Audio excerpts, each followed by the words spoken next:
Bonjour à tous, bienvenue sur votre site Aide en maths. Pour cette séquence, un cours sur l'écriture des nombres décimaux. Alors, définition, un nombre décimal est le quotient d'un nombre entier par une puissance de 10.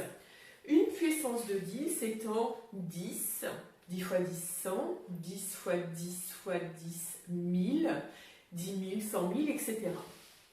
Par exemple, 7 centièmes est un nombre décimal. Petite parenthèse, tous les nombres entiers sont des nombres décimaux, car 7 est la même chose que 70 dixièmes. On peut donc l'écrire sous forme d'un quotient d'un nombre entier et d'une puissance de 10. Deuxième définition. La fraction décimale d'un nombre décimal est son écriture sous forme de fraction d'un entier sur une puissance de 10. Par exemple, 23 dixièmes ou 15 millièmes.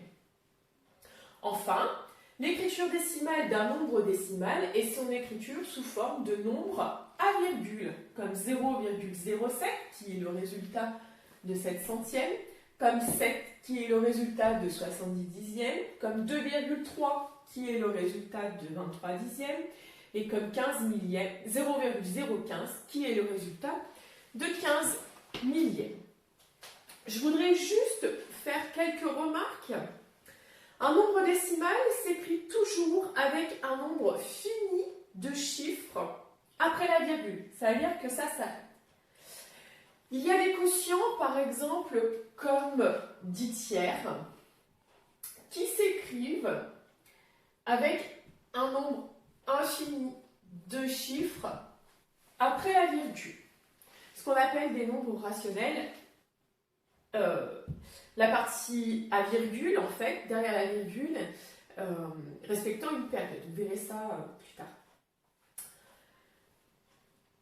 Alors qu'un nombre décimal a vraiment un nombre fini de chiffres après la virgule.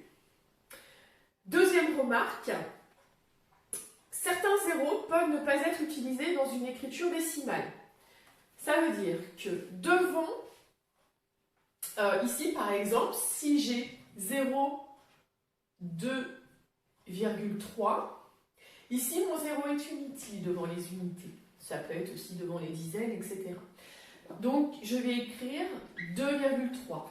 De même, 2,30, 2,300, 2,3000 sont la même écriture que 2,3. Il faudra y penser ça lors de vos exercices, qu'on peut ajouter le nombre de zéros qu'on veut derrière le chiffre après la virgule, ici le dixième. Mais sinon c'est inutile de les écrire. Voilà pour ces cours sur l'écriture des nombres décimaux. N'hésitez pas à liker si la vidéo vous a plu, à vous abonner à la chaîne et à partager avec d'autres personnes. On se retrouve dans une prochaine vidéo.